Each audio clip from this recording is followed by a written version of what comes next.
வணக்கம் நேயர்களே, சிந்தனை களம் நிகழ்ச்சிக்கு உங்களை வரவேற்கிறேன். இன்றைய நமது சிந்தனை களம் நிகழ்ச்சியில் முதல்வர் முதலீடு முன்னேறும் தமிழ்நாடு அப்படிங்கிற தலைப்புல நாம பேச போறோம். சமீப காலமா தமிழ்நாட்டின் மீதும் தமிழ்நாட்டின் தொழில் முதலீடுகள் மீதும் உலக நிறுவனங்களோட பார்வை அப்படிங்கிறது அதிகமா விரிஞ்சிருக்கு அப்படின்னே சொல்லலாம். அதை இன்னும் அதிகப்படுத்துற விதமா 8 நாட்கள் அரசுமுறை பயணமா முதலீடுகளை ஈர்ப்பதற்காக நமது முதல்வர் ஸ்பெயினிற்கு பயணம் மேற்கொண்டிருக்கிறார். முதலமைச்சரின் இந்த பயணம் அப்படிங்கிறது தமிழ்நாட்டை இன்னும் எந்த வகையிலெல்லாம் வளப்படுத்த போகிறது அப்படிங்கிறது குறித்து இன்றைய நமது சிந்தனை களம் நிகழ்ச்சியில நாம பேச போகிறோம். இது தொடர்பாக நம்முடைய பேசுவதற்கு திமுகவிலிருந்து திரு புகழ்காந்தி அவர்களும், பொருளாதார நிபுணர் திரு ராமசுப்ரமணியன் அவர்களும், தொழில் முனைவோர் திரு வாஷிங்டன் சிவா அவர்களும் நம்முடைய இணைகிறார்கள். மூவரையும் வரவேற்று நிகழ்ச்சிக்குள் செல்லலாம். மூவருக்கும் வணக்கம். புகழ்காந்தி சார், நான் உங்ககிட்ட இருந்து ஆரம்பிக்கிறேன். சமீபத்தில் தான் ஒரு உலக முதலீட்டாளர்கள் மாநாடு, ஒரு மிகப்பெரிய உழைப்புக்கு அப்புறமா ஒரு மிகப்பெரிய வெற்றியை தமிழ்நாடு அரசும் தமிழ்நாட்டு மக்களும் ருசித்த தருணம் அப்படின்னு சொல்லலாம். ஒரு மிகப்பெரிய வெற்றி அடைஞ்சிட்டோம், சரி சிறிது ஓய்வு எடுத்துக்கலாம் அப்படின்னு இல்லாம உடனடியா அதே சூட்டோட ஸ்பெயினிற்கு முதலீடுகளை ஈர்க்க முதலமைச்சர் பயணம் மேற்கொண்டிருக்கிறார். முதலமைச்சரோட எப்பவுமே பெரிய கனவு, முதலமைச்சர் சொல்லிக்கிட்டே இருக்கிற ஒரு விஷயம், $1 ட்ரில்லியன் அமெரிக்க டாலர் பொருளாதாரத்தை தமிழ்நாடு அடையணும் அப்படின்னு சொல்லிக்கிட்டே இருப்பாரு. சோ அவ்வளவு பெரிய இலக்கை எட்ட முதலமைச்சரின் இந்த அதிவிரைவு பயணங்கள், அதிவிரைவு நடவடிக்கைகள் அப்படிங்கிறது தேவையா இருக்கா? முதலமைச்சரோட இந்த ஸ்பெயின் பயணத்தை பத்தின உங்களோட முதற்கட்ட பார்வை.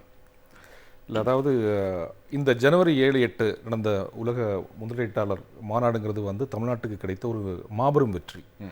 அதுவும் குறிப்பாக இந்த மாண்புமிகு முதலமைச்சர் மு.க. ஸ்டாலின் அவர்கள் தலைமையிலான இந்த திராவிட மாடல் ஆட்சிக்கு கிடைத்த வெற்றின்னு சொல்லலாம். ஏன்னா இதுவரைக்கும் இந்தியாவில் நடந்த எந்த ஒரு முதலீட்டாளர் மாநாட்டிலையுமே இவ்வளவு தூரத்துக்கு ஒரு சிறப்பான வரவேற்பு இருந்ததும் கிடையாது.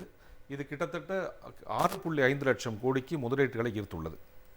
இதில் என்ன ஒரு ஸ்பெஷாலிட்டின்னு பார்த்தீங்கன்னு சொல்லியாச்சுன்னா, 6.5 லட்சம் கோடிங்கிறது மட்டும் அல்ல. இந்த முதலீட்டாளர் மாநாட்டுக்கும் இல்லை குஜராத்தில் நடக்கக்கூடிய வைப்ரண்ட் குஜராத்னு சொல்கிறோம் இல்லையா, அந்த முதலீட்டாளர் மாநாட்டுக்கும் உள்ள வித்தியாசங்கள், இல்லை இந்த முதலீட்டாளர் மாநாட்டுக்கும் இதற்கு முன்னாடி இருந்த அதிமுக ஆட்சியில் நடந்த முதலீட்டாளர் மாநாட்டுக்கும் உள்ள வித்தியாசம் அப்படின்னு பார்த்தோம்னா, இந்த முதலீட்டாளர் மாநாட்டில் வரக்கூடிய கம்பெனிகள் எல்லாமே வந்து ஃப்ளை பை நைட் ஆப்ரேட்டர்ஸ் கம்பெனிகள் கிடையாது. அதாவது வந்து ஒரு சாதாரண கம்பெனிகள் கிடையாது, சும்மா வந்து எம்ஓஐ சைன் பண்ணிட்டு போகக்கூடிய கம்பெனிகள் கிடையாது. எல்லாமே மிகப்பெரிய கம்பெனிகள். அது மட்டுமல்ல, அந்த வளர்ச்சியும் நம்ம பார்க்கும்போது நம்முடைய கொள்கையை வந்து மாண்புமிகு முதலமைச்சரோட கொள்கையை பார்த்தீங்கன்னா, சென்னையை நோக்கியுள்ள வளர்ச்சி அல்ல, இது ஒரு பரவலான வளர்ச்சியாக இருக்க வேண்டும். அதனால் வரக்கூடிய கம்பெனிகள் எல்லாமே வந்து தமிழ்நாட்டில் இருக்கக்கூடிய மற்ற மாவட்டங்களுக்கு, அதாவது தூத்துக்குடியாக இருந்தாலும் சரி, இல்லை மதுரையாக இருந்தாலும் சரி, செங்கல்பட்டாக இருந்தாலும் சரி, அந்த வளர்ச்சியை வந்து பரவலாக்க ஆக்கப்பட வேண்டும் அப்படிங்கிற நோக்கத்தோடு தான் இந்த முதலீடுகள் வந்தது. அப்போது எடுத்துக்காட்டாக பார்த்தோம்னு சொல்லியாச்சுன்னா, இப்போ எங்கிட்ட வந்து டேட்டா இருக்குது. அந்த டேட்டாலே பார்த்தீங்கன்னா டாப் 10 முதலீடுகள் நம்ம போட்டோம்னா, வின்ஃபாஸ்ட் அப்படிங்கிற நிறுவனம் வந்து 16,000 கோடி. அது எங்கே போகுதுன்னு பார்த்தீங்கன்னா தூத்துக்குடிக்கு. அதே மாதிரி வந்து ஜேஎஸ்டபிள்யூங்கிற நிறுவனம் வந்து திரும்பவும் நெல்லை தூத்துக்குடிக்கு 10,000 கோடி. ஃபஸ்ட்டு சோலாருங்கிறது வந்து காஞ்சிபுரம் 5,000 கோடி. அதே மாதிரி பெகட்ரான் வந்து செங்கல்பட்டு 1000 கோடி. மிட்சுபிஷி 200 கோடி. இப்படி பார்த்தீங்கன்னு சொல்லியாச்சுன்னா ஒவ்வொரு கிருஷ்ணகிரிக்கு இருக்குது, அதே மாதிரி செங்கல்பட்டுக்கு இருக்குது, சென்னைக்கும் இருக்குது. இதில் என்ன ஒரு சிறப்புன்னு பார்த்தீங்கன்னா, அப்போது இந்த கம்பெனிகளெல்லாம் ஏதோ சும்மா வந்து ஒரு எம்ஓஐ சைன் பண்ணதுக்காக வரல. அவங்க வரதுக்கு முன்னாடி நல்லா ஹோம்ஒர்க் பண்ணி எந்த மாவட்டத்திற்கு போகலாம், அந்த மாவட்டத்தில் வந்து அந்த டேலண்ட் பூல் இருக்கா. ஏன்னா ஒரு கம்பெனி போகிறதுங்கிறது வந்து சும்மா போய் ஒரு ஃபேக்ட்ரியை செட் பண்ணாங்கன்னா உடனடியாக வந்து அந்த ஃபேக்ட்ரி வந்து வளர்ச்சி அடைந்து விடும் அப்படிங்கிறது அல்ல. அங்கே அந்த டேலண்ட் பூல் இருக்கா, ஒர்க் ஃபோர்ஸ் கிடைக்குதா, அங்கே உள்ள இன்ஃப்ராஸ்ட்ரக்சர் என்ன இருக்குது, இது எல்லாத்தையுமே வந்து ஒரு ஆராய்ச்சி செய்த பிறகு தான் வந்து எம்ஓஐ சைன் பண்ணுறாங்க. சும்மா சைன் பண்ணலை. சைன் பண்ணிவிட்டு அதுக்கப்புறம் எங்கே போகலாம், தூத்துக்குடிக்கு போகலாமா அல்லது மதுரைக்கு போகலாமான்னு முடிவு பண்ணல. முடிவை எடுத்துக்கொண்டு ஒரு சாலிடான ப்ரோக்ராமை வச்சுக்கிட்டு அதுக்கு பிறகு தான் சைன் பண்ணுறாங்க. அப்போ இதற்கு எல்லாத்துக்குமே காரணம்னு பார்த்தீங்கன்னு சொல்லியாச்சுன்னா, மாண்புமிகு முதலமைச்சரோட இந்த சுற்றுப்பயணங்கள். இந்த சுற்றுப்பயணங்கள்னு சொல்லும்போது நம்ம எப்படி ஆட்சிக்கு வந்தோங்கிறது தெரியும். ஆட்சிக்கு வருகின்ற இதில் இன்னொரு விஷயம், என்ன அரசு இருக்கு அப்படிங்கிறதையும் அந்த நிறுவனங்கள் பார்க்கும் இல்லையா? அதான் சொல்ல வரேன். நம்ம கொடுக்கக்கூடிய கட்டமைப்பு, ஏன்னா நம்ம வந்து ஆட்சி பொறுப்பை, திராவிட முன்னேற்ற கழகம் ஆட்சி பொறுப்பை ஏற்கும்போது கொரோனா கொடிய தொற்று நோயோட 2ஆம் கட்டம் நடந்து கொண்டிருந்தது. அப்போ என்ன எவ்வளவு கஷ்டப்பட்டோங்கிறது தெரியும். அதிலிருந்து மீண்டு வந்து ஒரு ஸ்டேபிளான ஒரு ஆட்சி, அதுவும் ஸ்டேபிளான ஆட்சி மட்டுமல்ல, எல்லோருக்கும் எல்லாம் அப்படிங்கிற ஒரு ஆட்சியை கொடுப்பதனால வந்து வெளிநாட்டு நிறுவனங்களுக்கு தமிழ்நாட்டில் முதலீடு செய்யலாம் அப்படிங்கிற நம்பிக்கை வந்திருக்கின்றது. அந்த நம்பிக்கை மட்டுமல்ல, அப்போது மாண்புமிகு முதலமைச்சர் அவர்கள் முதல்ல வந்து துபாய் போகிறாங்க. துபாயில் வந்து 6500 கோடி ரூபாய்க்கு வந்து புரிந்துணர்வு ஒப்பந்தங்கள் கையெழுத்திடப்படுகின்றன. 15000 பேருக்கு வேலை வாய்ப்பு கிடைக்கிற மாதிரி. பிறகு பார்த்தீங்கன்னு சொல்லிச்சுன்னா சிங்கப்பூர் போகிறாங்க. அதுக்கப்புறம் பார்த்தீங்கன்னா ஜப்பான் போகிறாங்க. அப்போது ஒவ்வொரு நாடுகளிலும் எங்கெல்லாம் தமிழர்கள் அதிகமாக வாழ்கின்றார்கள், எங்கெல்லாம் தொழில்கள், சென்னையில் பார்த்தீங்கன்னா எந்தெந்த நாட்டில் இருந்தெல்லாம் தொழில்கள் அதிகமாக கம்பெனிகள் செய்து வருகின்றார்கள், அந்தந்த நாடுகளுக்கு சென்று அவர்களை எல்லாம் தமிழ்நாட்டுக்கு வந்தால் நாங்கள் இவ்வளோ வசதிகள் செய்து கொடுக்குறோம் அப்படி கொடுக்கின்ற அந்த நம்பிக்கையின் பயனாகத்தான் இன்றைக்கு வந்து 6.5 லட்சம் கோடி வந்து முதலீடுகள் வந்திருக்கு. இப்போது இதுக்கும் குஜராத்தில் வந்து பிரதமர் நரேந்திர மோடியாக இருந்தாலும் சரி, குஜராத் மாநிலமாக இருந்தாலும் சரி, வைப்ரண்ட் குஜராத்னு நடத்துகிறாங்க. அந்த வைப்ரண்ட் குஜராத்தில் பார்த்தீங்கன்னா கடந்த வருடம் அவங்க டிக்ளேர் பண்ணது 7.5 லட்சம் கோடி வந்துன்னு சொன்னாங்க, ஒப்பந்தங்கள் வந்துன்னு சொன்னாங்க. ஆனால் அந்த 7.5 லட்சம் கோடி வந்து ஒரு மேனிப்புலேஷன். அந்த ஒப்பந்தங்கள் போட்ட பிறகு கம்பெனிகளே அங்கே வரல. ஏன்னா இனியும் அங்கே டேட்டா கூட இருக்கு. அந்த கம்பெனிகளையும் பார்த்தீங்கன்னா அந்த எப்படி மேனிப்புலேட் பண்ணுறாங்கன்னு நீங்கள் பார்த்துங்க. 7.5 லட்சம் கோடியில் வந்து எந்தெந்த கம்பெனிகள் கையெழுத்து போட்டிருக்குன்னா NTPC, national thermal power corporation, அது ஒன்றிய அரசாங்கத்தோட கம்பெனி. பவர் கிரிட் கார்பரேஷன், ஒன்றிய அரசாங்கத்தோட கம்பெனி.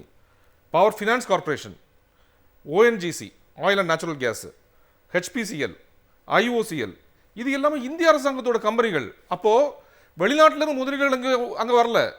இந்திய அரசாங்கத்தோட கம்பெனிகள். பிரதமர் திரு நரேந்திர மோடி அவர்கள் அந்த மாநிலத்தை சார்ந்தவர், அந்த மாநிலத்தை வந்து ப்ரொஜெக்ட் பண்ணணுங்கிறதுக்காக ஒரு ஃபேக் காட்டு, ஒரு மேனிப்புலேட் பண்ணி ஒரு கையெழுத்துல போடுறாங்க. அதனால 7.5 லட்சம் கோடின்னு சொல்றாங்க. இந்த வருஷம் சொல்றாங்க, இந்த வருஷம் வந்து 26.3 லட்சம் கோடி வந்திருக்குன்னு சொல்றாங்க. ஏங்க 26.3 லட்சம் கோடினா என்ன ஃபிகர்னு தெரியுமா? இந்திய ஒன்றிய அரசாங்கத்தோட பட்ஜெட்டே 40 லட்சம் கோடி தான். தமிழ்நாடோட பட்ஜெட் வந்து 3.6 லட்சம் கோடி. அதே மாதிரி குஜராத்தோட பட்ஜெட் மொத்தம் 3 லட்சம் கோடி தான். 3 லட்சம் கோடி பட்ஜெட் இருக்கக்கூடிய ஒரு மாநிலத்துக்கு 25.6 லட்சம் கோடிக்கு வந்து இன்வெஸ்ட்மெண்ட் வந்துன்னா அந்த இன்வெஸ்ட்மெண்ட் எங்கே கொண்டு வைப்பாங்க? வைக்க இடம் இருக்குமாங்க முதல்ல? அப்போ இது எல்லாமே ஒரு மேனிப்புலேஷன். அதுதான் இதுக்கும் திராவிட முன்னேற்ற தலைவர் தளபதி அவர்களுடைய தலைமையில் இந்த திராவிட முன்னேற்ற கழகத்தை ஆட்சியில் நடக்கின்ற இந்த முதலீட்டாளர் மாநாடுக்கும் உள்ள மாபெரும் வித்தியாசம். அதிமுக ஆட்சின்னு போயிட்டோம்னு சொல்லியாச்சுன்னா அப்போ கொரோனாவும் கிடையாது, எதுவுமே கிடையாது. ஆனால் எவ்வளோ வந்தது? வெறும் ஒப்பந்தங்கள் போடப்பட்டது 2015 அம்மையார் ஜெயலலிதா இருக்கின்ற காலகட்டத்தில் போட்டது வெறும் 1.5 லட்சம் கோடி. அதில் 50,000 கோடி கூட வரல இன்னைக்கு வரைக்கும். அப்போ அது வெறும் ஒரு கண்டுடைப்பு. அப்போ இந்த பயணங்கள், இந்த சுற்றுப்பயணங்கள், அது ஸ்பெயின் நாடகம். இன்னைக்கு ஸ்பெயினை பற்றி நம்ம ஸ்பெஷலாக பார்த்தோம்னு சொல்லியாச்சுன்னா இதுவரைக்கும் எந்த ஒரு தமிழ்நாட்டு முதல்வரும் வந்து ஐரோப்பிய நாடுகளுக்கு சென்றது கிடையாது. மாண்புமிகு தமிழக முதலமைச்சர் தான் வந்து முதலாக ஐரோப்பிய நாடுகளுக்கு போகிறாங்க. லண்டன் போயிருப்பாங்க, ஆனால் ஒரு பிரான்ஸுக்கோ அல்லது வந்து ஸ்பெயினுக்கோ. ஏன்னா ஸ்பானிஷ் கம்பெனிஸ் வந்து நிறைய சென்னையில் இருக்குது. ஸ்பானிஷ் கம்பெனிஸ் நிறைய இருக்குது, ஆஸ்திரியன் கம்பெனிஸ் நிறைய இருக்குது. இதெல்லாம் வந்து அன்டேப்டு மார்க்கெட். இங்கே யாருமே போய் வந்து முதலீடுகளை ஈர்க்கவில்லை. அப்போ அந்த ஸ்பெஷாலிட்டியில் தான் வந்து மாண்புமிகு முதலமைச்சர் அவர்கள் அங்கே போகிறாங்க. இந்த சுற்றுப்பயணங்களின் விளைவாகத்தான் இன்னைக்கு வந்து 6.5 லட்சம் கோடி தமிழ்நாட்டுக்கு வந்திருக்கின்றன. நிச்சயமா தொடர்ந்து பேசலாம். ராமசுப்ரமணியம் சார், இது சொன்ன புகழ்காந்தி சார் சொல்ற மாதிரி ஒரு நம்பிக்கை அளிக்கக்கூடிய ஒரு அரசா இருக்கு. ஒரு நம்பிக்கை இருக்கிற இடத்துல தான் ஜஸ்ட் லைக் தட் அவங்கெல்லாம் நேற்று தொடங்கின கம்பெனிகள் கிடையாது. அவங்கெல்லாம் வந்து ஒரு மிகப்பெரிய நிறுவனங்கள் தமிழ்நாட்டில் வந்து பல இடங்களில் முதலீடு செய்கிறாங்க. அப்படின்னா ஒரு நம்பிக்கை அளிக்கக்கூடிய அரசாங்கமா இருக்கணும் அப்படிங்கிற ஒரு பாயிண்ட்டை முன்வைக்கிறாரு. உங்களோட பார்வை? எல்லோருக்கும் என்னுடைய வணக்கம். எனக்கு முன்னாடி பேசின மிஸ்டர் புகழ் அருமையாக அதாவது நம்முடைய முதல்வர் ஏன் சொல்கின்றார் அப்படிங்கிறத பற்றி, அதை தாண்டி நம்முடைய குளோபல் இன்வெஸ்டர்ஸ் மீட்டை பற்றியும் சுருக்கமாக அதே சமயத்தில் ஒரு ஷார்ப்பாக என்னென்ன ஹைலைட்ஸ் இருக்கோ அதெல்லாம் பற்றி எடுத்து சொன்னார். அதனால் நான் திருப்பி அதை சொல்ல வேண்டிய அவசியம் கிடையாது. ஆனால் 3 முக்கியமான விஷயம், அதாவது எனி இன்வெஸ்ட்மெண்ட் அப்படின்னு வருதுன்னா அது என்ன பார்ப்பார்கள் என்றால் ஒரு ஃபேவரபிள் இன்வெஸ்ட்மெண்ட் கிளைமேட் இருக்கணும். தமிழ்நாட்டில் இருக்கு அப்படின்னா திராவிட முன்னேற்ற கழக ஆட்சி வந்த பிறகு இங்கே வந்து ஒரு ஸ்டெபிலிட்டி, ஒரு ஃபேவரபிள் இன்வெஸ்ட்மெண்ட் கிளைமேட்ஸ் அப்படின்னு இருக்கிறதுனா அதில் there is absolutely no doubt at all. அடுத்ததாக நம்மளோட ரோடாக இருக்கட்டும், ஹார்பராக இருக்கட்டும், ஏர் கனெக்டிவிட்டியாக இருக்கட்டும், எல்லாத்துலேயும் பார்த்தீங்கன்னா இன்ஃப்ராஸ்ட்ரக்சர் அப்படின்னு எடுத்துட்டீங்கன்னா இன்ஃப்ராஸ்ட்ரக்சர் ஃபெசிலிட்டிஸ் மிக சிறப்பாக தமிழ்நாட்டில் இருக்கின்றது. அதற்கு மிக பெரிய அளவிற்கு முக்கியத்துவம் தமிழ்நாடு அரசு கொடுத்து கொண்டிருக்கின்றது என்பதை நாம கவனிக்கணும். 3வதாக சமீபத்தில் இந்த UGC யூனிவர்சிட்டி கிராண்ட்ஸ் கமிஷன் அவங்களுடைய அந்த தலைவர் சொன்னார், இந்தியாவில எங்கே இருந்து மிக சிறந்த கல்விமான்கள் வருகின்றார்கள், அதாவது கிராஜுவேட்ஸ் எல்லாம் வருகின்றார்கள் அப்படின்னா அது தமிழ்நாட்டில இருந்து தான் அப்படிங்கிற மாதிரி ரொம்ப சிறப்பாக சொன்னார். அதாவது human resources availability is in plenty. அந்த மாதிரி ஹியூமன் ரிசோர்சஸ் மிக சிறப்பாக தமிழ்நாட்டில் இருக்கின்றது. ஆகவே இந்த 3 இம்பார்ட்டன்ட், அதாவது favourable investment climate, infrastructure facilities and human resources, இதை தாண்டி ஃபாலோ அப் அப்படிங்கிறது போன குளோபல் இன்வெஸ்டர்ஸ் மீட்டுக்கு முன்னாடி இருக்கிறதுக்கும் உள்ள மிகப்பெரிய வித்தியாசம் என்னன்னு பார்த்தீங்கன்னா, ஏதோ சும்மா எல்லாரும் கைது போட்டாங்க, கூடி கலந்தார்கள், எல்லாரும் they had some tea party or entertainment அப்படிங்கிறது இல்லாமல் என்ன எம்ஓயு போட்டிருக்காங்களோ அதை ஃபாலோ பண்றதுக்காக ஒரு தனி கமிட்டி ஒன்று போட்டிருக்காங்க. நம்முடைய டாக்டர் டிஆர்பி ராஜா அவருடைய தலைமையில் போட்டிருக்காங்க. அந்த committee will follow up with all the people who have signed the MOU. So இது ஒரு முக்கியமானது. அடுத்ததாக நம்முடைய முதல்வருடைய மிக சிறப்பான ஒரு அனௌன்ஸ்மெண்ட் என்னன்னா, என்னட்ட டைரக்டா கேளுங்க, if you have any problem please call me and I will sort out the issues. இது மாதிரி யார் சார் சொல்லுவாங்க?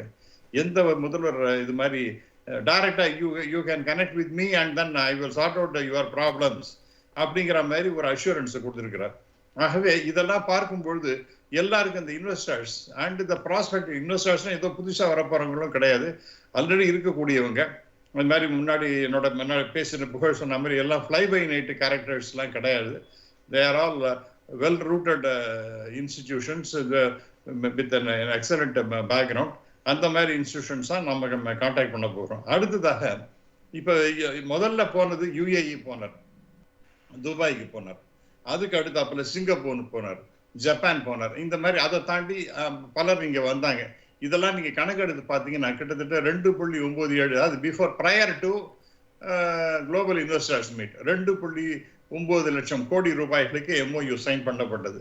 சரி, அதனால என்னையா பிரயோஜனம், வெறும் கையெழுத்து போட்டா போருமா அப்படின்னு எல்லாரும் கேட்கும்போது, இந்த கையெழுத்து போட்டு ஒரு 2 வருஷத்துக்குள்ள அது ஃப்ரக்டிஃபை ஆயிருக்குன்னு பார்த்தீங்கன்னா 97,000 கோடி ரூபாய்கள் ஃப்ரக்டிஃபை ஆயிருக்கு சார்.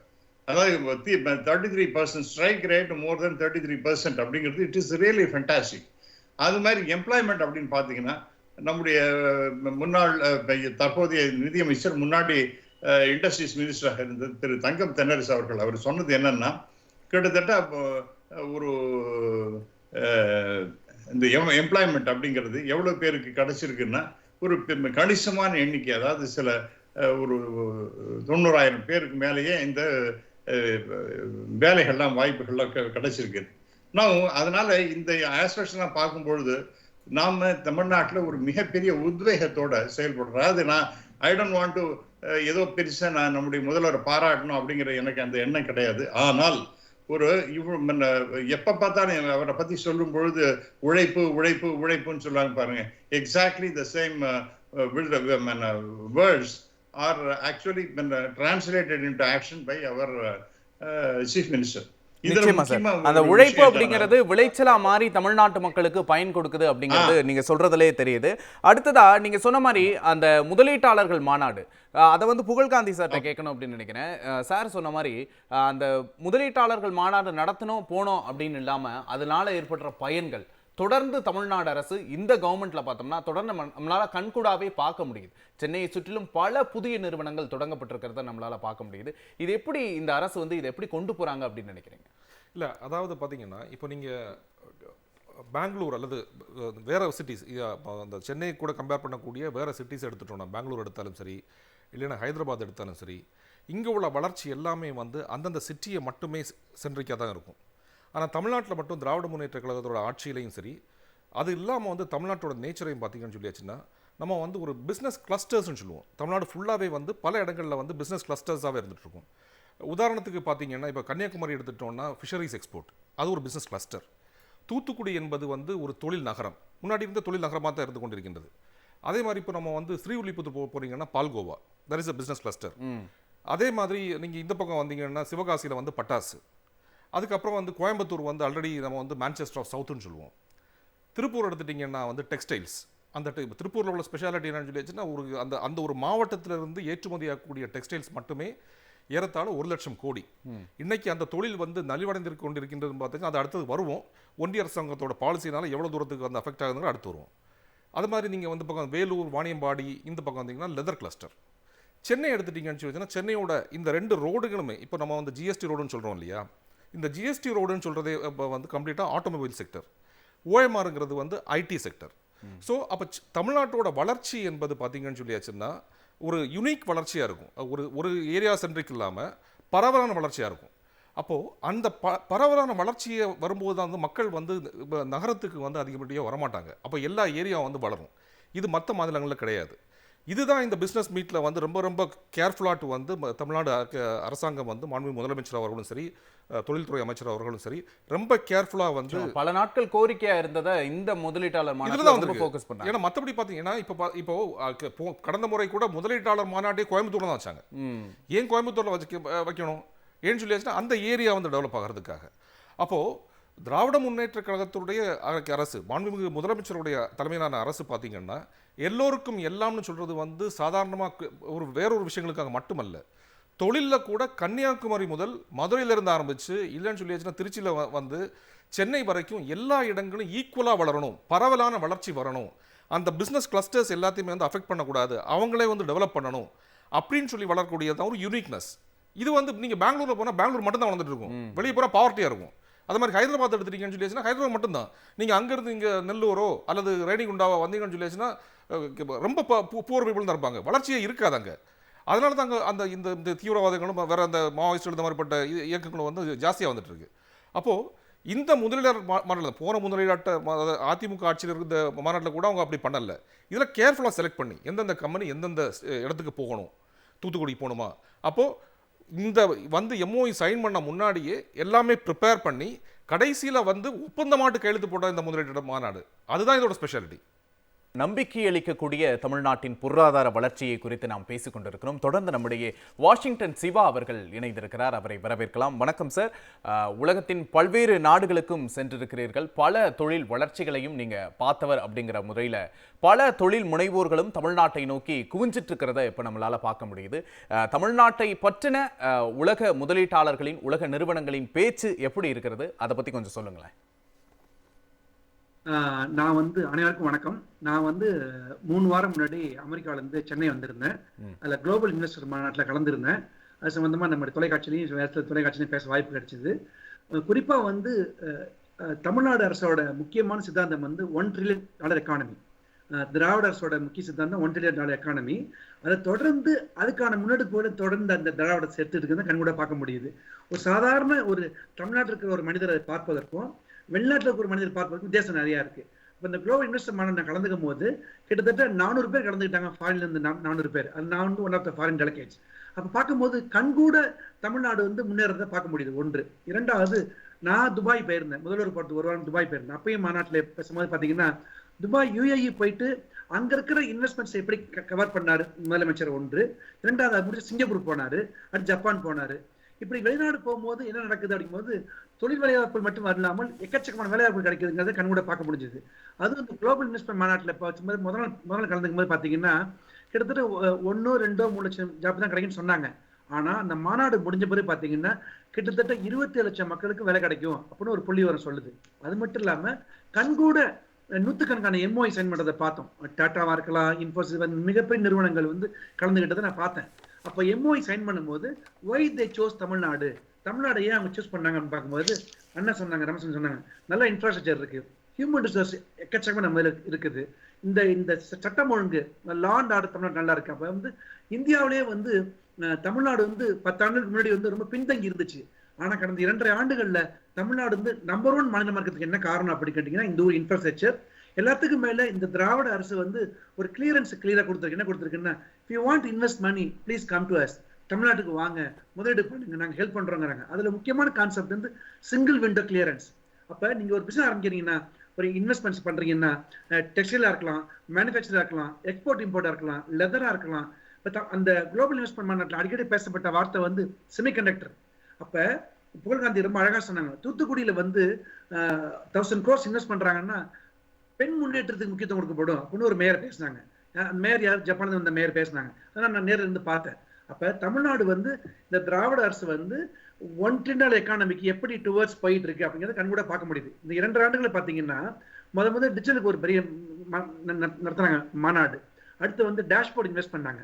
அடுத்து UAE trip, Singapore trip, Japan trip, imagine trip, global investment மாநாடு. இப்போ பார்த்தீங்கன்னா ஸ்பெயின் போயிருக்காரு. ஸ்பெயின் போனதுல பார்த்தீங்கன்னா முதலமைச்சர் போய் வந்து ஸ்பெயின்ல இருக்கிற இன்வெஸ்டரை மட்டும் பார்க்க போறது இல்ல, அங்க இருக்கிற இன்வெஸ்டர் இது நடத்த போறாரு, கான்ஃபரன்ஸ். இது ஒரு புதிய விஷயம். நல்லா நீங்க விட்டு இருக்கணும். நான் போய் ஒரு வெளிநாடு போறேன், சில இன்வெஸ்டர்ஸ் பாக்குறேன் அப்படிங்கிறது வேற. அந்த வெளிநாடு போய் இன்வெஸ்டர் கான்ஃபரன்ஸ் வைக்க போறாங்க தமிழ்நாடு அரசு. அப்ப எவ்வளவு ஃபாஸ்டா அகல திங்க் பண்றாங்க பாருங்களேன். நிச்சயம் அந்த இடத்துல தான் ஒரு கேள்வி எழுது. ஒரு நாட்டோட பிரதமர் வந்து வெளிநாட்டுக்கு போறார் அப்படிங்கிறது வேற விஷயம். ஒரு மாநிலத்தின் முதல்வரா பொறுப்பேற்றதிலிருந்து 3 முறை முதலமைச்சர் வந்து வெளிநாட்டுக்கு போய் முதலீடுகளை ஈர்ப்பதற்காகவும் பல முதலீட்டாளர்கள் மாநாட்டிலையும் பங்கு பெற்றிருக்கிறார் அப்படிங்கிறத எப்படி பாக்குறாங்க? இது மிக மிக முக்கியமான விஷயம். அதனாலதான் அந்த மத்திய அரசு ஒன்றிய அமைச்சர் வந்து BS கோயல் பேசும்போது சொன்னாங்க, Tamil Nadu is improving fast, we would like to work with you அப்படின்னு பேசினாரு மேடையிலேயே. அப்ப தமிழ்நாடு கண்கூட முன்னேறது. தமிழ்நாடு, தெலுங்கானா, மகாராஷ்டிரா, குஜராத், ஒரு இந்தியாவோட ஒரு டாப் 10 எடுத்தீங்கன்னா தமிழ்நாடு ஒன்னா இருக்கு. அதனாலதான் ஒன்றிய அரசு வேலை பார்க்குது. ஒரு பிரதமர் போறாரு அப்படின்னா பல்வேறு நாடுகள் வந்து உதவி செய்யறது பெரிய விஷயம் கிடையாது. ஆனா தமிழ்நாட்டுல எங்கோ இருக்கிற ஒரு சின்ன மாநிலத்தொருத்தர் போய் அதாவது வெளிநாட்டுல பேசுறாரு அப்படின்னா அந்த இன்வெஸ்டர்லாம் ஒரு பெரிய விஷயமா இருக்குது. அதனாலதான் பாத்தீங்கன்னா இந்த இந்த இந்த ஸ்பெயினோட முக்கியத்துவம் என்னன்னு கேட்டீங்கன்னா, அங்க இன்வெஸ்டர் கான்ஃபரன்ஸ் நடக்க போது ஒன்று. இரண்டாவது ரோக்கா அப்படிங்கிற ஒரு கம்பெனியோடையும், கெஸ்ட் ஸ்டாம்ப் அப்படிங்கிற ஒரு கம்பெனியோடையும், இன்வெஸ்ட் ஸ்பெயின் அப்படிங்கிறதையும் இந்த 3 முக்கியமான விஷயங்களோட டிஸ்கஸ் பண்ண போறாங்க. அதனால முதலமைச்சர் வந்து இந்த ஏர்போர்ட்ல பேசும்போது கேள்வி கேட்டதுக்கு வந்து நான் 8 நாள் கழிச்சு வந்துருவேன், ஒரு 7 வந்த பிறகு தொடர்பு கூடன்னு சொல்லியிருக்காரு. ஏன்னு கேட்டீங்கன்னா, உதாரணமா இப்படி வெளிநாடுகள்லாம் போனாங்களே என்ன பண்ணாங்க அப்படின்னா, கண்கூட கோயம்புத்தூர்ல லூலு மால் இன்வெஸ்ட் பண்றதை கண்கூட பார்க்க முடிஞ்சது. சிங்கப்பூர்ல வந்து கேபிட்டல்கா அப்படிங்கிற ஒரு ஐடி பார்க்க போன வாரம் வந்துச்சிருக்காரு சிஎம். அப்புறம் வந்து ஜப்பான்ல இருந்து இருக்கிற ஒமேரான் அண்ட் மிஷிங்கிற கம்பெனி வந்து ஆல்ரெடி வேலையை ஆரம்பிச்சிட்டாங்க. MOE சைன் பண்ணி 2 மாதங்களே வேலை நடக்க ஆரம்பிச்சிருச்சு. அப்ப தமிழ்நாட்டு முதல்வர் முழுக்க முழுக்க தமிழ்நாட்டின் முன்னேற்றம், பெண் விடுதலை, திராவிட சித்தாந்தம் என்ன, எல்லாருக்கும் எல்லாம். புகழ்காந்தி ரொம்ப அழகா சொன்னாங்க, சென்னை மட்டும் இல்லாம கன்னியாகுமரியா இருக்கலாம், தூத்துக்குடியா இருக்கலாம், கோயம்புத்தூரா இருக்கலாம், கரூரா இருக்கலாம், ஈரோடா இருக்கலாம், ஹோசூரா இருக்கலாம். இதுல வந்து நிறைய ஐடி பெர்ஸ்பெக்டிவ்ல வந்து they are planning to invest lots of data centers. அதை நான் கண்கூட பார்த்திருக்கேன், நான் பேசினேன் பல தடவை, நம்ம தொலைக்காட்சியில பேசியிருக்கேன். அதே போலதான் பார்த்தீங்கன்னா இன்வெஸ்ட்மெண்ட்ஸ் பார்த்தீங்கன்னா மேனுஃபேக்சரிங் வந்து எப்படிலாம் டெவலப் பண்றாங்க அப்படிங்கிறத பார்க்க முடியுது. இது தமிழ்நாட்டுக்கு ஒரு மிகப்பெரிய விஷயமா தான் நான் பார்க்கிறேன். ட்ரில்லியன் எக்கானமி வந்து we are going to reach in 2030 எந்த மாற்றமே இல்லை. That's we are going towards that. நிச்சயமா முதலமைச்சரின் ஸ்பெயின் பயணம் குறித்தும் அதனால் ஏற்படும் வளர்ச்சிகள் குறித்தும் பேசிக் கொண்டிருக்கிறோம். தொடர்ந்து பேசலாம். புகழ்காந்தி சார், தொழில் அப்படின்னு எடுத்துக்கிட்டா பல நிறுவனங்கள் இருக்கு. தமிழ்நாட்டை பொறுத்த வரைக்கும் இப்போ பார்க்கும்போது ரீசெண்டா நாலேஜ் பேஸ்டான அதிகமான தொழில் நிறுவனங்கள் வரதை பார்க்க முடியுது. குறிப்பா டெவலப்மெண்ட் சென்டர்ஸ், மேனுஃபேக்சரிங்னு எடுத்துக்கிட்டோம்னா நமக்கு வந்து EV கார்ஸ் வந்து அதோட ஹப்பா தமிழ்நாடு மாறி இருக்கு அப்படிங்கிறத பார்க்குறோம். புது புது டெக்னாலஜிஸ் வந்து உள்ள கொண்டு வர நிறுவனங்கள் நிறைய அதை பார்க்க முடியுது. குறிப்பா அவங்களெல்லாம் தமிழ்நாட்டை தேர்ந்தெடுக்கிறதுக்கு என்ன காரணம்? அதாவது நம்ம முதல்ல கூறியதை போல தமிழ்நாட்டுக்கும் கர்நாடகாவுக்கும் அல்லது வந்து ஆந்திராவுக்குள்ள பெரிய வித்தியாசமே இங்கே உள்ள வளர்ச்சி என்பது வந்து ஒரு செக்டரை பார்த்து உள்ள வளர்ச்சி கிடையாது. அது வந்து ஐடியாக இருந்தாலும் சரி, இல்லைன்னா ஆட்டோமொபைல்ஸாக இருந்தாலும் சரி, EVயாக இருந்தாலும் சரி, ஒரு குறிப்பிட்ட இதை பார்த்து உள்ள வளர்ச்சி கிடையாது. அதற்கு வந்து ஒரு மேஜர் காரணம் என்னென்னு பார்த்தீங்கன்னு சொல்லிச்சுன்னா, இந்த திராவிட முன்னேற்ற கழகத்தோட அரசு. இப்போ ஃபார் எக்ஸாம்பிள் தலைவர் கலைஞர் இருக்கக்கூடிய காலகட்டத்தில் முதலாக ஐடிஐஸ்னு கொண்டு வந்தாங்க. 1980களில் வந்து ஐடிஐன்னு கொண்டு வந்தாங்க. அப்போது அந்த சிஸ்டமை எப்படி தலைவருக்கு கொண்டு வராருன்னு பார்த்தீங்கன்னா, 3 tier என்ஜினியரிங் எஜுகேஷன் சொல்லுவோம். ITI, பாலிடெக்னிக், அதுக்கப்புறம் இன்ஜினியரிங். அப்போது இதில் சமூக நீதி எப்படி காப்பாற்றப்படுகின்றது அல்லது சமூக நீதிக்கு இது வந்து உறுதுணையாக எப்படி இருக்குன்னு பார்த்தீங்கன்னா, வசதியே இல்லாதவங்க, கீழ்மை நிலையில் இருக்கக்கூடியவங்க வந்து முதல்ல வந்து ஐடிஐ போவாங்க. ஐடிஐ படித்து அவங்க வந்து ஒரு ஃபிட்டர் ஆட்டோ இல்லை அந்த ஒரு கார்பெண்டர் ஆட்டோ இந்த மாதிரிப்பட்ட ட்ரேடில் வந்து இப்போ வேலைக்கு போவாங்க. கொஞ்சம் பணக்காரங்களும் சரி, கொஞ்சம் மேலே வகுப்பு சேர்ந்தவங்க என்ன பண்ணுவாங்கன்னு சொல்லி பாலிடெக்னிக் போவாங்க. அந்த டைமில் போய் செமி என்ஜினியர்ஸாக மாறுவாங்க. அதுக்கு மேலே உள்ளவங்க வந்து இன்ஜினியரிங் காலேஜஸுக்கு போவாங்க. அப்போது அதுக்கு மேலே தான் டெர்ஷரி எஜுகேஷன், ஃபார் எக்ஸாம்பிள் இந்த IITs அதுக்கு மேலே உள்ளது. அப்போது தமிழ்நாட்டோட ஒர்க் ஃபோர்ஸ் அப்படின்னு நம்ம பார்த்துட்டோம்னு சொல்லியாச்சுன்னா, ஒரு கார்பெண்டரோ எல்லா தரத்துலேயும் ஒரு ஒர்க் ஃபோர்ஸ் இருக்கும். இதனால தான் வந்து இப்போ ஒரு ஃபோர்டு நிறுவனம் வருது. ஒரு ஃபோர்டு நிறுவனம் தமிழ்நாட்டுக்கு வருகின்ற பொழுது வெறும் ஒரு என்ஜினியர் மட்டும் இருந்தால் வந்து அந்த நிறுவனத்தில் ரன் பண்ண முடியாது. டயரை கலத்தி மாட்டுறதுக்கு வந்து ஒரு இது ஃபிட்டர் வேணும், ஒரு மெக்கானிக் வேணும், அதுக்கு ஐடி படித்தவங்க வேணும், அதுக்கப்புறம் வந்து என்ஜினியர் படித்தவங்க வேணும். அப்போது இந்த ஒரு எஜுகேஷன் சிஸ்டத்தை வந்து பரவலாக்குற காரணமாகத்தான் வந்து தமிழ்நாட்டை பார்த்து எல்லா தொழில் நிறுவனம் வர ஆரம்பிச்சுது. இதுதான் குஜராத்லேயோ இல்லைன்னு பார்த்தீங்கன்னா உத்தரப்பிரதேஷில் இன்ஜினியரிங் காலேஜஸ் நிறைய கொண்டு வந்தாங்க. ஆனால் உத்தரப்பிரதேசத்தை பார்த்து ஏன் அந்த கம்பெனிஸ் போக மாட்டேங்குதுன்னு பார்த்தீங்கன்னா அங்கே இந்த மாதிரிப்பட்ட வேலையில் பார்க்குறதுக்கு ஆட்கள் கிடையாது, எக்ஸ்பர்டீஸ் கிடையாது. இது மட்டுமல்ல, அந்த கலைஞர் என்ன பண்ணாருன்னு பார்த்தீங்கன்னா சிப்காட் தொழில் பூங்காக்கள்னு சொல்கிறோம் இல்லையா, இன்றைக்கி சிப்காட்டுகளே நம்ம எடுத்துட்டோம்னா ஒவ்வொரு 30 கிலோமீட்டர் தூரத்துக்கும் ஒரு சிப்காட்டு தருவாங்க. சென்னையில் கும்மிடிப்பூண்டியிலேருந்து ஆரம்பித்து கன்னியாகுமரியில் வந்து குளைச்சல் வரைக்கும் சிப்காட் வச்சாங்க. அப்போது அந்த சிப்காட்டோட நோக்கமே அந்த லோக்கலில் உள்ளவங்க ஒரு சின்ன நிறுவனங்களை அதில் தொடங்கி அங்கே ஒரு வேலை வாய்ப்பை கொடுக்கலாம். அவங்க சென்னைக்கு வரணுங்கிறதுல அதில் ஒரு நகரத்துக்கு வர வேண்டிய அவசியம் கிடையாது. அப்போ 30 கிலோமீட்டர் சுற்றளவிலேயே ஒருத்தருக்கு வந்து ஒரு வேலை கிடைப்பதற்கான வாய்ப்புகள் இருக்கின்றன. அது பெரிய வேலையாக இருக்குது, சின்ன வேலையாக இருக்கலாம், அந்தந்த ஏரியாவில் இருக்கலாம். ஆனால் அவங்க இடத்த விட்டு போக வேண்டிய அவசியம் கிடையாது. அப்போ தொழில்களும் புதுசாக உருவாகும். அப்போ அந்த தொழில் வளர்ச்சி என்பது வந்து அன்றைய காலகட்டத்திலே தலைவர் கலைஞர் காலகட்டத்திலே வந்து அந்த பரவலாக போடப்பட்டது. இது வந்து வேறு மாநிலங்களில் கிடையாது, இது ஸ்பெஷல் ஆக்ட். அதனால தான் உத்தரப்பிரதேசமோ பீகாரோ நீங்கள் எவ்வளவு ஸ்பெஷல், நீங்கள் கொண்டு ஐஐடியில் கொண்டு கரக்பூர் ஐஐடியில் கொண்டு ஐஐடியை வைங்க, ஆனால் அங்கேருந்து ஒரு என்ஜினியர்ஸ் வந்து அமெரிக்கா தான் போவாங்களே தவிர பீகார் அங்கே வேலை பார்க்க மாட்டாங்க. இதுதான் பிரச்சனை, இதுதான் தமிழ்நாடோட ஸ்பெஷாலிட்டி. அதனால தான் அந்த பரவலான வளர்ச்சி. இப்போது நித்தி ஆயோக் வெளியிட்ட ரிப்போர்ட்லேயே பார்த்தீங்கன்னா நம்பர் ஆஃப் ஃபேக்ட்ரிஸ் வந்து இந்தியாவிலே அதிகமாக இருக்கக்கூடியது வந்து தமிழ்நாட்டில் 40,000 ஃபேக்ட்ரிஸ். குஜராத் வந்து நம்பர் 2, 28,000 ஃபேக்ட்ரி தான். மகாராஷ்டிராவில் பக்கத்துலேயே இல்லை. அப்போது இந்த ஃபேக்ட்ரிஸில் யார் வேலை பார்ப்பாங்க? ஃபேக்ட்ரிஸில் வேலை பார்க்கக்கூடியவங்க வந்து எல்லாருமே இன்ஜினியர்ஸ் கிடையாது, சாதாரண வேலையாட்களும் வேலை பார்க்குறாங்க. அப்போ குவாலிஃபைடு ஒர்க் ஃபோர்ஸ், அதுலேயும் நிதியை கொடுத்துருக்கூடியதில் வந்து அதிகமான பெண்கள் வேலை பார்க்கக்கூடிய மாநிலம் அப்படிங்கிறது வந்து தமிழ்நாடு. கேரளா கூட கிடையாது. அதிகமான பெண்கள் வந்து தொழிற்சாலைகளில் வேலை பார்க்கக்கூடிய மாநிலங்கிறது வந்து தமிழ்நாடு. அப்போது இந்த இடஒதுக்கீட்டு கொள்கைகள், பெண்களுக்கான இடஒதுக்கீட்டு கொள்கைகள், இதெல்லாம் பார்த்தீங்கன்னு சொல்லி இதெல்லாம் வந்து அந்த வளர்ச்சிக்கு வந்து ஒரு உள்ளடக்கிய வளர்ச்சியை வந்து காலகாலமாக திராவிட முன்னேற்ற கழகங்கள் கொண்டு வந்த அந்த வளர்ச்சியை தான் பயனாகத்தான் இன்றைக்கி வந்து தொழில் வந்து அபிவிருத்தி செய்து வந்து கொண்டிருந்தது. இதுதான் தமிழ்நாட்டோட ஸ்பெஷாலிட்டி, வேறு எந்த மாநிலத்தும் கிடையாது. இப்போ நீங்கள் வந்து கர்நாடகா, கேரளாவே நீங்கள் எடுத்துட்டீங்க, கேரளாவில் தொழில் வந்து ரொம்ப கம்மியாக இருக்கும். ஹியூமன் டெவலப்மெண்ட் இண்டீசஸில் வந்து அவங்க வந்து ரொம்ப ஸ்ட்ராங்காக இருப்பாங்க, எஜுகேஷனில் வந்து நல்லா சூப்பராக இருப்பாங்க. அதே மாதிரி ஹெல்த் கேர் எடுத்துட்டீங்கன்னு சொல்லிச்சுன்னா அவங்களுக்காக நமக்கான தான் போட்டி நடக்கும். ஹெல்த் கேரில் எஜுகேஷனே அவங்களுக்காக நமக்கான தான் போட்டி நடக்கும். ஆனால் இண்டஸ்ட்ரியில் அவங்க இருக்க மாட்டாங்க, ஏன்னா இந்த சிஸ்டத்தை அவங்க கிரியேட் பண்ணல. அப்போ எல்லாத்துலேயும் ஹெல்த் கேராக இருந்தாலும் சரி, இல்லைன்னு சொல்லியாச்சுன்னா எஜுகேஷனாக இருந்தாலும் சரி, தொழில் வளர்ச்சியாக இருந்தாலும் சரி, எல்லாத்துலேயுமே வந்து தமிழ்நாடு வந்து முதல் மாநிலமாக திகழ்ந்து கொண்டிருக்கின்றது. குஜராத்தை பொறுத்த வரைக்கும் பெரிய அது ஒரு குரோனிக் கேபிட்டலிசம். அடானியும் அம்பானி இந்த மாதிரிப்பட்ட பெரிய பிரைம் மினிஸ்டருக்கு, பிரதமருக்கு வந்து நெருங்கிய கம்பெனிகள் மட்டும்தான் அங்கே வந்து தொழில் தொடங்க முடியும். அவங்கள மட்டும் வந்து தொழிலை டாமினேட் பண்ணிகிட்டே இருப்பாங்க. சிறு குறு தொழில்களுக்கு வந்து அங்கே ஸ்கோப்பே கிடையாது, எம்எஸ்எம்இஸ்க்கு வந்து ஸ்கோப்பே கிடையாது. அப்போ இந்த வளர்ச்சி தான் வந்து தமிழ்நாட்டை வந்து ஒரு இன்க்ளூசிவ் வளர்ச்சி, அதாவது எல்லாருக்கும் எல்லாமுங்கிற வளர்ச்சியில் வந்து கொண்டு போய் கொண்டு நிச்சயமா ஒரு நல்ல என்விரான்மெண்ட், ஒரு குவாலிட்டியான மனித வளத்தை தமிழ்நாடு கொடுக்குது அப்படிங்கிறது நிச்சயமா மறுக்க முடியாத ஒரு விஷயம். வாஷிங்டன் சுந்தர் சார், இப்போ முதலமைச்சர் வந்து ஸ்பெயினுக்கு போயிருக்காரு. பல முதலமைச்சர் முதல் முறையாக ஸ்பெயினுக்கு போயிருக்கிறார். முதல் முறையாக ஸ்பெயினுக்கு போயிருக்கக்கூடிய முதலமைச்சரும் நம் முதலமைச்சர் தான். அப்போ ஸ்பெயின்ல இருந்து நமக்கு என்ன கிடைக்க போகுது அப்படிங்கிற ஒரு கேள்வி இருக்கு, உங்களோட பதில் என்ன? நிச்சயமா நாங்க வந்து கடந்த 2.5 ஆண்டுகளா வந்து முதலமைச்சரை வந்து அமெரிக்கா வாங்கன்னு கூப்பிட்டு இருக்கோம். 2 முறை அமெரிக்கா வரத்து ஒத்துக்கிட்டு புகழ்காந்தி கலந்துக்கிட்டாங்க அந்த ஃபங்க்ஷன்ல. வட அமெரிக்க தமிழ்ச்சங்க பேரவை விழாவில் வந்து முதலமைச்சர் பேசி முடிச்சுட்டு அடுத்த நாள் வந்து தொழில் முனைவோர் மாநாடு நியூயார்க்ல வச்சிருந்தோம். பட் முதல்வர் வராமல் போயிட்டாங்க.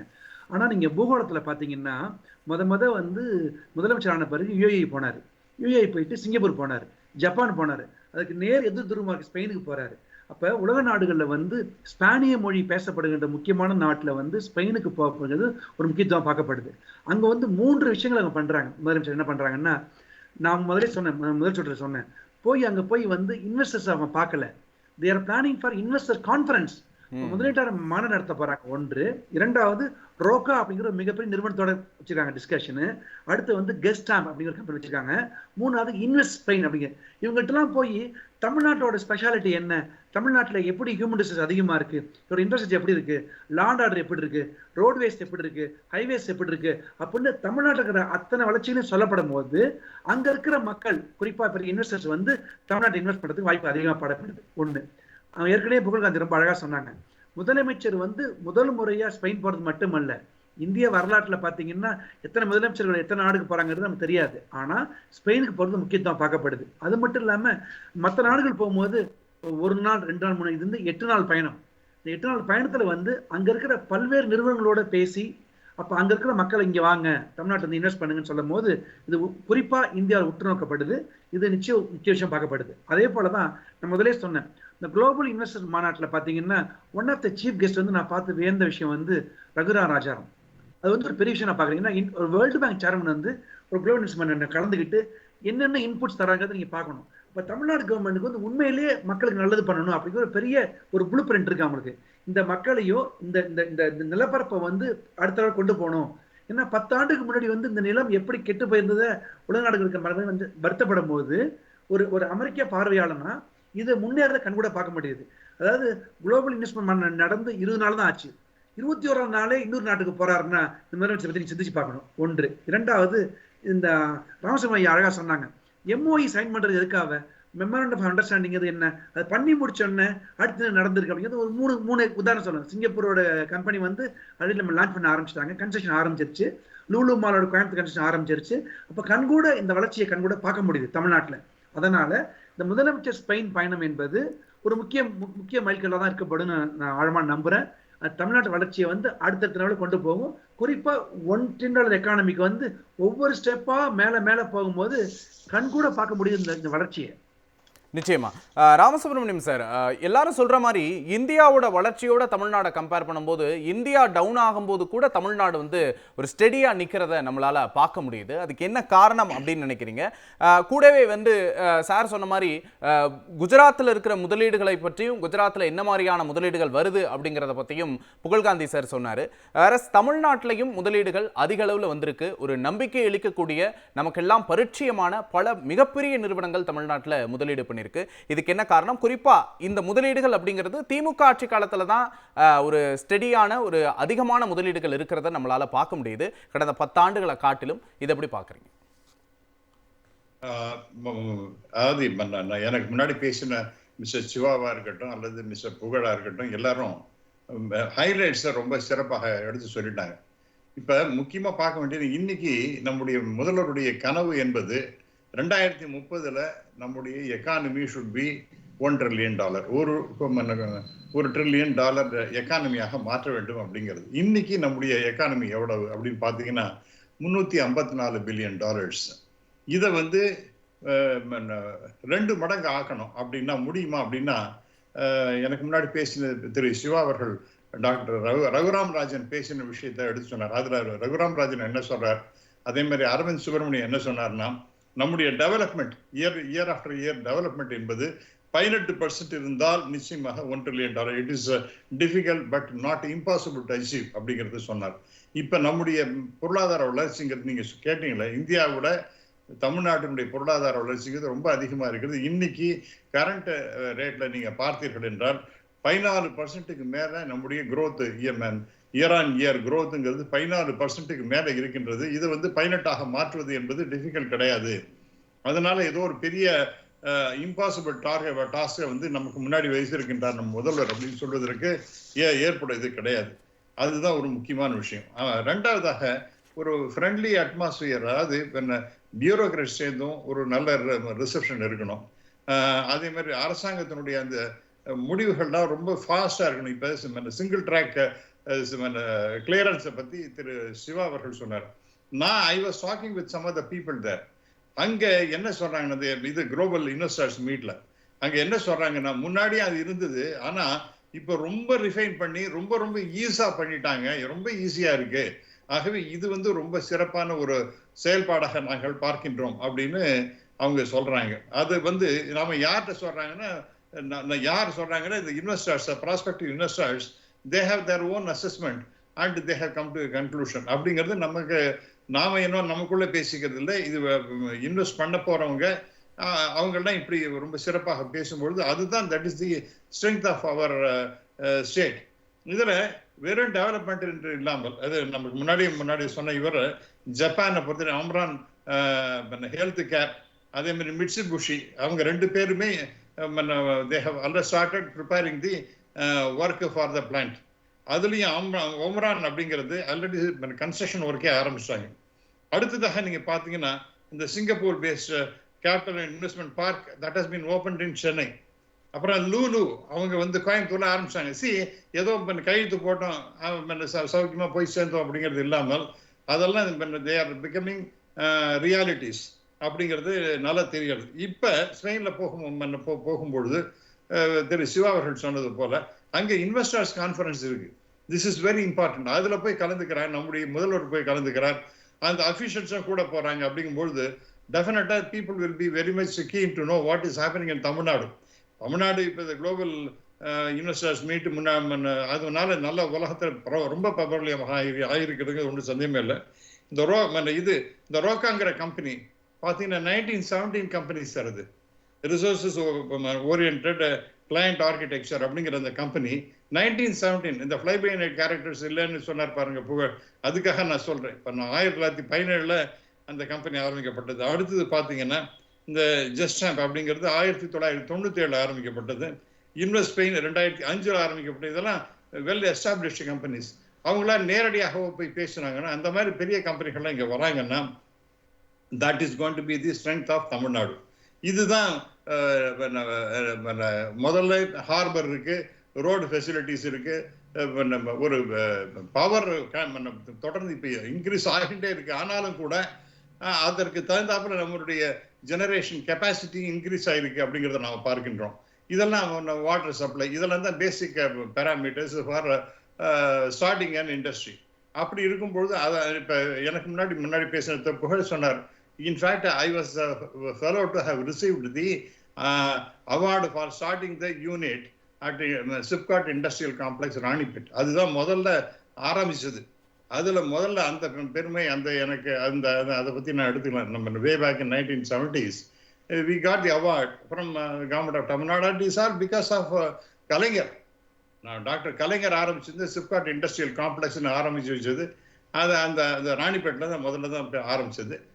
மற்றதெல்லாம் அப்புறம் பின்ன நிறைய வந்துருச்சுன்னு வச்சுங்க.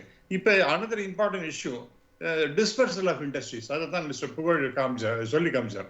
அதாவது இண்டஸ்ட்ரியை வந்து சென்னையை இல்லாமல் சென்னை, கோயம்புத்தூர், ஈவன் ராம்நாத் போன்ற இடங்கள்,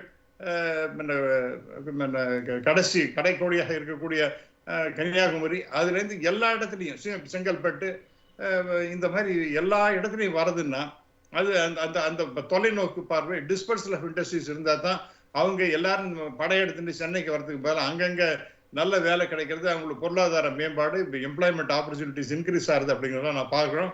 ஆகவே இதெல்லாம் பார்க்கும்பொழுது நீங்கள் சொன்னது போல நீங்கள் உங்களுடைய ஸ்பெசிஃபிக் கொஸ்டின் அதில் பார்க்கும்பொழுது இன்னைக்கு அந்த குளோபல் இன்வெஸ்டர்ஸ் மீட்டில் இந்த சோஷியல் இண்டிகேட்டர்ஸை பற்றி டாக்டர் ரகுராம் ராஜன் ரொம்ப சொன்னார். இலவசமாக இந்த பெண்களுக்கு இதெல்லாம் இங்கே சம்மந்தம் இருக்கான இருக்கு. அதுக்காக நான் சொல்ல வரேன். பெண்களுக்கு இலவசமாக இந்த பஸ் போகிறதுக்கு வசதி செஞ்சது. அப்புறம் வந்து empowering the ladies for joining the colleges. அந்த 1000 ரூபா பர் மந்த் கொடுக்கறதுங்கிறது இந்த கிராமத்து பக்கத்தில் இருக்கக்கூடிய பெண்களுக்கெல்லாம் மேலே படிக்கிறதுக்காக கொடுக்கறது அப்படிங்கிறது பார்க்குறோம். அப்புறம் எவ்ரி உமன் இஸ் எம்பவர்ட் 1000 ரூபா பர் மந்த் அப்படிங்கிறது கொடுக்குறது. இதெல்லாம் சோஷியல் ஆஸ்பெக்டையும் கவனிக்கிறாங்க. இது இருந்தால் தான் எக்கனாமிக் டெவலப்மெண்ட்டும் வரும். இது ரெண்டும் simultaneously they are riding on 2 horses at the same time very smoothly. அதனால தான் நம்மளால் இந்த $1 trillion என்பதை அச்சீவ் பண்ண முடியும். அதாவது $354 billion it is going to go to $1 trillion by 2030 அப்படின்னா இட் இஸ் டெஃபினெட்லி பாசிபிள். அந்த தற்போது இருக்கக்கூடிய 14%, அந்த 8% அதெல்லாம் நிறைய பேர் டிஸ்கஷன்லாம் பேசிட்டு இருக்காங்க. It is not correct. அவங்களுக்கு கரெக்டான விஷயம் தெரியல. இப்போ இந்த 14% கரண்ட் ரேட்டில் பார்த்தீங்கன்னா 14% growth, மோர் தென் 14% இருக்கு. அதை வந்து 18% ஆகினோன்னு டெஃபினட்டாக நம்மளால் அச்சீவ் பண்ண முடியும் அப்படிங்கிறத நான் பார்க்கணும். இந்த ஜஸ்ட் ஸ்டாம்ப் அப்படிங்கிற மேட்ரிட் கம்பெனி அவங்க டிசைன் டெவலப்மெண்ட் அதெல்லாம் நிறைய அவங்க வந்து பெரிய அளவிற்கு ரியல் எஸ்டேட்ல பண்ணிட்டு நிச்சயமா ரொம்ப இருக்க தெளிவா investors சொன்னீங்க பையன். புகழ்காந்தி சார். நீங்க வந்து குஜராத் மாடலை ரொம்ப அழகா வந்து தோலுரிச்சு காட்டி ரொம்ப சல்லிசல்லியா நொறுக்கிட்டீங்க அப்படின்னு சொல்லலாம். அதே மாதிரி இன்னொரு கேள்வியும் எனக்கு இருக்கு. இன்னொரு விஷயத்தை நீங்க வெளிச்சம் போட்டு காட்டணும் அப்படிங்கிறதுக்காக இந்த கேள்வியை நான் உங்ககிட்ட முன்வைக்கிறேன். முதலமைச்சரோட இந்த பயணம் குறித்தும் உலக முதலீட்டாளர்கள் மாநாடு குறித்தும் தமிழ்நாடு அரசோட இந்த முன்னெடுப்புகள் குறித்தும் முக்கியமா விமர்சனத்தை முன்வைக்கிறது எதிர்க்கட்சியான அதிமுக தான். இப்போ அதிமுக வந்து கடந்த 10 ஆண்டுகள்ல என்ன செஞ்சிருக்காங்க, தமிழ்நாட்டை எந்த அளவுக்கு முன்னேற்ற, ஏன்னா அவங்க ஆட்சி காலத்திலையும் 2 உலக முதலீட்டாளர்கள் மாநாடை நடத்திருக்காங்க, அதனால என்ன பலன் விளைஞ்சது அப்படிங்கிற கேள்வியை எல்லாருமே கேட்க வேண்டிய ஒரு தருணத்துல இருக்கும் அப்படின்னு நினைக்கிறேன். ஏன்னா திமுகவோட உலக முதலீட்டாளர்கள் மாநாடு பத்தியும் தமிழ்நாட்டுக்கு நினைச்ச நன்மைகள் பத்தியும் நிறைய விரிவா பலரும் விவாதிக்கிறத நம்மளால பார்க்க முடியுது. ஆனா இந்த விவாதத்துக்குள்ள நிறைய பேர் போக மாட்டாங்க அப்படிங்கிறதையும் பார்க்க முடியுது. அதுக்கு உங்களோட பதில் என்ன? இல்லை, அதாவது அதிமுக ஆட்சி காலத்தில் என்ன நடந்தது அப்படிங்கிறது வந்து எல்லாருக்குமே தெரியும். அவங்களோட ஸ்பெஷாலிட்டியை பார்த்தீங்கன்னா கடன் வாங்கி ஊழல் செய்வது. ப்ராஜெக்ட்ஸுக்குன்னு சொல்லி கடன் வாங்குறாங்க. கடன் வாங்கி கடன் சுமை வந்து 5 லட்சம் கோடியாக வந்து பண்ணிடுறாங்க. அந்த கடன் வாங்கின காசை வச்சு அந்த ப்ராஜெக்ட்ஸை இம்ப்ளிமெண்ட் பண்ணாமல் அதையே கூட ஊழல் பண்ணுறாங்க. இதுதான் வந்து அதிமுக ஆட்சியில் வந்து நடந்து கொண்டு இருந்தது. இப்போ பல அமைச்சர்களுக்கு மேலே வந்து அந்த ஊழல் வழக்கு பதிவு செய்யணும்னு சொல்லியாச்சுன்னா ஆளுநர் வந்து அதுக்கு வந்து ஒப்புதலும் அளிக்க மாட்டேங்கிறாரு. இதுதான் அங்கே இங்கே நடந்து கொண்டு இருந்த சிச்சுவேஷன். அப்போது 2015 வந்து அம்மையார் ஜெயலலிதா ஆட்சி காலத்தில் வந்து 1.5 லட்சம் கோடி தான் வந்து அவங்க வந்து MOU சைன் பண்ண முடிஞ்சுது. அதில் கூட எதுவுமே வரல. அப்புறம் பார்த்தீங்கன்னா எடப்பாடி ஆட்சி காலத்தில் வந்து அங்கே என்ன நடந்ததுன்னு பார்த்தீங்கன்னா எடப்பாடிக்கும் OPSக்கும் இருந்த டக் ஆஃப் வார் மட்டும் தான் நடந்ததே தவிர வேறு எந்த ஒரு தொழில் முதலீடோ எதுவுமே தமிழ்நாட்டுக்கு வந்து இன்ஃப்ராஸ்ட்ரக்சர் டெவலப்மெண்ட்ங்கிறது எதுவுமே நடக்கல. போட்டி போட்டு வெளிநாடெல்லாம் போனாங்களே சார். வெளிநாடு போகிறாங்க. இவர் லண்டன் போனார், அவர் அமெரிக்கா போனார். யார் எடப்பாடி லண்டன் போனார், அமெரிக்கா போனார். ஆனால் போயிட்டு எந்த கம்பெனியுமே வரலையே. அது மட்டும் அல்ல, இவங்க ஒரு இன்னொரு எஸ்டாப்ளிஷ்டு ப்ராக்டிஸ் என்னன்னு பார்த்தீங்கன்னா அவங்களோட ஆட்சி காலத்தில் கம்பெனிகளை மிரட்டி வந்து லஞ்சம் வாங்கினதா கூட புகார் வந்தது. அதில் வந்து நான் பேர் சொல்ல விரும்பவில்லை. ஒரு மிகப்பெரிய மென்பொருள் நிறுவனம், ஐடி கம்பெனின்னு சொல்கிறோம் இல்லையா, அந்த மென்பொருள் நிறுவனத்திட்ட வந்து லஞ்சம் வாங்கினதாட்ட அந்த மென்பொருள் நிறுவனம் வந்து இவங்களுக்கு வந்து லஞ்சம் கொடுத்ததாக அமெரிக்காவில் வந்து இன்வெஸ்டிகேஷன் லான்ச் பண்ணாங்க. ஏன்னா ஃபாரின் கரப்ட் ப்ராக்டிசஸ் ஒரு அமெரிக்கன் கம்பெனியோ அல்லது சிங்கப்பூர் கம்பெனியோ எடுத்துட்டிங்கன்னா அந்த கம்பெனி வந்து இந்தியாவில் அந்த பிஸ்னஸ் செய்கின்ற பொழுது, தொழில் செய்கின்ற பொழுது லஞ்சம் வந்து யாருக்கும் கொடுக்கக்கூடாது. அப்படி கொடுத்த அந்த நாட்டிலே அது குற்றம். ஆஸ் பர் அதுக்கு வந்து ஃபாரின் கரப்ட் ப்ராக்டிசஸ் ஆக்ட்னு சொல்லுவோம். அந்த ஃபாரின் கரப்ட் ப்ராக்டிசஸ் ஆக்ட்லேயே வந்து இந்த நிறுவனத்தின் மேலே வந்து இன்வெஸ்டிகேஷனே எடுத்தாங்க. இதுதான் அதிமுக ஆட்சி காலத்தில் நடந்தது. அப்போது அதிமுக ஆட்சி காலத்தில் வந்து தொழில் வந்து பெருகிச்சதோ அல்லது தொழிலை பற்றி கூட இல்லை, இருக்கக்கூடிய தொழிலுக்கே வந்து லஞ்சம் வாங்கி நடந்துட்டு இருந்தாங்க. ஸோ அவங்களுக்கு வந்து இதை குறை சொல்றது எந்த ஒரு மாரல் அத்தாரிட்டியும் அவங்களுக்கு கிடையாது. எடப்பாடி லண்டன் போனார். லண்டனில் போய் அவரால் வந்து அங்கே இருக்கக்கூடிய அமைச்சர்களை கூட அவரால் பார்க்க முடியல. எதுவுமே தொழிலுக்குன்னு சொல்லிட்டு தொழிலுக்கு யாருமே பார்க்க முடியல அவரால். அது மாதிரி OPS எடுத்துட்டிங்கன்னா அமெரிக்கா போனார். எத்தனை தொழில்கள் வந்தது? அவங்களால ஒரு சக்ஸஸ்ஃபுல்லாக ஒரு மீட்டை நடத்த முடிஞ்சுதா? ஒன்றுமே பண்ண முடியல அவங்களால. ஸோ அதனால் அதிமுகவை வச்சுட்டு வந்து நம்ம திமுக கம்பேர் பண்ணக்கூடாது, இந்த ஆட்சியை கம்பேர் பண்ணக்கூடாது. ஏன்னா இந்த ஆட்சியும் குறிப்பாக பார்த்தோன்னா நம்ம எடுக்கின்ற பொழுது கொரோனா நடந்துட்டு இருந்தது. அதுவும் செகண்ட் வேவ் வந்து எவ்வளோ தூரத்துக்கு ஸ்ட்ராங்காக இருந்துங்கிறது தெரியும். சிங்கப்பூர் அரசாங்கத்திலேருந்து ஆக்சிஜன் சிலிண்டர்ஸ் நம்ம கொண்டு வந்தோம், அமெரிக்காவிலேருந்து பொருட்களை கொண்டு வந்தோம், இப்படிலாம் கொண்டு வந்து தமிழ்நாட்டை காப்பாற்றுறாங்க. ஸோ அதனால் அதிமுக கூட இதை வந்து கம்பேர் பண்ணவே முடியாது. நிச்சயமா. வாஷிங்டன் சுந்தர் சார், நீங்கள் இந்த கருத்தை எப்படி பார்க்குறீங்க? ஏன்னா குறிப்பாக கொரோனா காலகட்டத்தில் திமுக அரசு பொறுப்பேற்கும் போது ஒரு இக்கட்டான நிலைமை அப்படின்னு தான் சொல்லணும். ஒரு மிகப்பெரிய பொருளாதார நெருக்கடி ஒரு பக்கம், இன்னொரு பக்கம் கொரோனா, அதிலிருந்து மீண்டு இன்னைக்கு அரசு இருக்கிற நிலைமை, இன்னைக்கு அரசு வந்து பல உலக முதலீட்டாளர்கள் மாநாடையே நடத்தி பல தொழில் நிறுவனங்கள் தமிழ்நாட்டு பக்கம் கொண்டு வந்து தமிழ்நாட்டுக்கு கிட்டத்தட்ட ஒரு புது உயிர் குடிக்கிறாங்க அப்படின்னே எடுத்துக்கலாம். இதை எப்படி பார்க்குறீங்க? நிச்சயமா அந்த புகழ்காந்தி சொன்னதில் ஒரு ஒன் மோர் முக்கியமான விஷயத்தை ஆட் பண்ண விரும்புகிறேன். எடப்பாடி அவர்கள் வந்து அமெரிக்கா வந்திருக்கும் போது நான் இங்கே தான் இருந்தேன், அமெரிக்காவில் வாஷிங்டனில். இந்த முன்னாள் தமிழ்ச்சங்க தலைவர்னு பேச கூப்பிட்டுருந்தாங்க, நான் மறுத்துட்டேன் போல அந்த கூட்டத்துக்கு. அப்போ நிறைய கம்பெனிஸ் வந்து நம்ம நண்பர் கம்பெனி MOI சைன் பண்ணாங்க. நம்பவே மாட்டீங்க, ஜஸ்ட் மேடைக்காக MOI சைன் பண்ணாங்க. கண்கூட நான் பேச சொல்ல விரும்பலை, நிறைய நண்பர்கள் சைன் பண்ணாங்க. அது மட்டும் இல்லை, தொடர்ந்து பத்திரிகை படிக்கும் போது அந்த கம்பெனிக்கு போய் தமிழ்நாட்டில் இன்வெஸ்ட் பண்ணவும் இல்லை. இது வந்து யதார்த்த உண்மை. புகழ்காந்தி வந்து டேட்டா சொல்லிட்டாங்க, என்கிட்ட எவிடன்ஸே இருக்கு, நான் சொல்ல முடியாது, வருத்தமான விஷயம். ஆனா இந்த அரசு பாத்தீங்கன்னா கண்கூட பார்க்க முடியுது இல்ல. இப்ப லூலு மால் எப்படி வரும்னு கேட்டாங்க. லூலு மால் கேரளால தானே பண்ணுவாங்க, கோயம்புத்தூர்ல கன்ஸ்ட்ரக்ஷன் ஆரம்பிச்சிட்டாங்களே. இப்ப ஜப்பான் கம்பெனி மிட்சுபிஷி கம்பெனி வந்து ஆரம்பிச்சிட்டாங்க, MOI சைன் பண்ணி 60 நாள் ஆரம்பிச்சிட்டாங்க. அப்ப நீங்க பாத்தீங்கன்னா தமிழ்நாட்டோட மொத்த உற்பத்தி வந்து 20.7 லட்சம் உற்பத்திகள் இருக்கு. அதுல வந்து 2020-21 வந்து 7.99 வந்து இருந்துச்சு. 2023 வந்து 8.9. இந்த 1% சதவீதங்கள் வளர்ச்சி சாதாரண வளர்ச்சி கிடையாது. 10 ஆண்டுகளுக்கு முன்னாடி தமிழ்நாடு வந்து 8வது இடத்துல இருந்துச்சு. இன்னைக்கு தமிழ்நாடு வந்து 1வதுல இருக்கு. தெலுங்கானாவும் தமிழ்நாடு தொடர்ந்து போட்டி போட்டுட்டு இருந்தாங்க. இப்ப நம்ம முதல்ல வந்துட்டோம். அப்ப என்ன காரணம்? 2.5 ஆண்டுகள்ல புகழ்காந்தி அழகா சொன்னாங்க, கொரோனா தொற்றுல வந்து உலகம் முழுக்க வந்து எல்லா கடைகளும் அடைக்கப்பட்டிருக்கு, எல்லா நிறுவனம் அடைக்கப்பட்டிருக்கு, உற்பத்திகள் பாதிக்கப்பட்டிருக்கு. அப்படிப்பட்ட நேரத்துல ஒரு முதலமைச்சர் ஆகி சரியான ஆட்களை உள்ள வச்சு, இறையன்பு சாரா இருக்கலாம், முருகான் சாரா இருக்கலாம், உதயசன் சாரா இருக்கலாம், எல்லாமே அருமையான ஐஎஸ் ஆஃபீஸரை வச்சு, ஐபிஎஸ் ஆஃபீஸரை வச்சு இந்த தமிழ்நாட்டை முன்னேற்றத்திற்கு அழகான ப்ளூ பிரிண்ட் போட்டாங்க. அதுக்கான பதில் நடந்துகிட்டு இருக்கு. அது மட்டும் இல்ல, மிஸ்டர் பிடிஆர் வந்து ஃபினான்ஸ் மினிஸ்டர் இருக்கும்போது ஒரு போர்டு ஃபார்ம் பண்ணாங்க. அந்த போர்டு ஃபார்ம் பண்ண பாத்தீங்கன்னா நோபல் லாரேட். அந்த போர்டு ஃபார்ம் பண்ணதுல பாத்தீங்கன்னா ரகுராஜ் அவங்க வந்து வேர்ல்டு பேங்க் சேர்மன். அப்ப இந்த அரசுக்கு, இந்த திராவிட அரசுக்கு வந்து தமிழ்நாட்டை ஒரு இன்ச்சா நடத்திட மாட்டோமா அப்படின்னு ஒரு தீராத கனவு இருக்கு. தமிழ்நாட்டு மக்கள் மீதும் தமிழ் நிலத்தின் மீதும் இந்த மண்ணை வந்து இந்திய வரைபடத்துல வந்து முன்னாடி கொண்டு வரணும்னு நினைக்கிறாங்க. அதனாலதான் பாத்தீங்கன்னா தொடர்ந்து 2.5 ஆண்டுகள்ல எத்தனை கான்ஃபரன்ஸ், நானே 5 கான்ஃபரன்ஸ் கலந்துக்கிட்டேன். வேர்ல்டு கான்ஃபரன்ஸ் மட்டும் இல்ல, இமேஜினா இருக்கலாம், டேஷ்போர்டு டிஜிட்டலா இருக்கலாம். அப்ப not only IT, manufacturing, textile, solar panel, semiconductor, நீங்க சொன்ன மாதிரி நிறைய விஷயங்கள் தொடர்ந்து சென்னை மட்டும் இல்லாமல் கோயம்புத்தூர், தூத்துக்குடி, பல்வேறு மாவட்டங்கள்ல வந்து வளர்ச்சி கண்கூட பார்க்க முடியுது. Second level cities, Tier 2 and Tier 3 cities வந்து டெவலப் பண்ணணும்.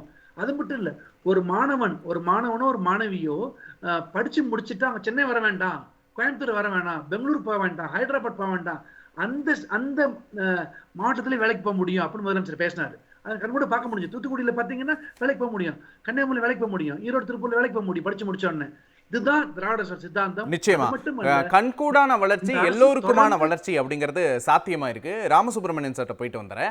ராமசுப்ரமணியன் சார், இப்போ இவ்வளவு நேரமா நம்ம வந்து தமிழ்நாட்டில் என்னென்ன முதலீடுகளை கொண்டு வந்தாங்க, திமுக ஆட்சி பொறுப்பேற்ற இக்கட்டான காலகட்டத்திலிருந்து தற்போது இவ்வளவு பெரிய வளர்ச்சி அடைஞ்சிருக்கிற வரைக்கும் ஒவ்வொரு விஷயத்தையும் தனித்தனியா நம்ம இப்ப பேசணும். அப்ப 2024 அப்படி முழக்கம் அப்படிங்கிறது தமிழ்நாடு மாடல் அப்படின்னு தானே இருக்கணும். அது சரியா இருக்குமா? உங்களோட இறுதி கருத்து சுருக்கமா?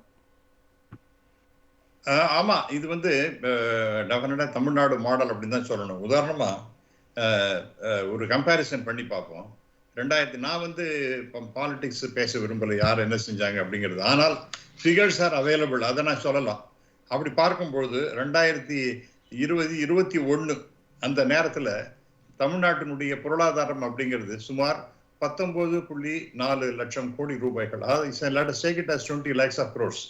இப்ப எவ்வளவு அப்படின்னு பாத்தீங்கன்னா 354 பில்லியன் டாலர்ஸ். அது நீங்க கன்வெர்ட் பண்ணி பாத்தீங்கன்னா 28.3 லட்சம் கோடி ரூபாய். அது within short span of time, 3 வருஷம் கூட இன்னும் ஆகல.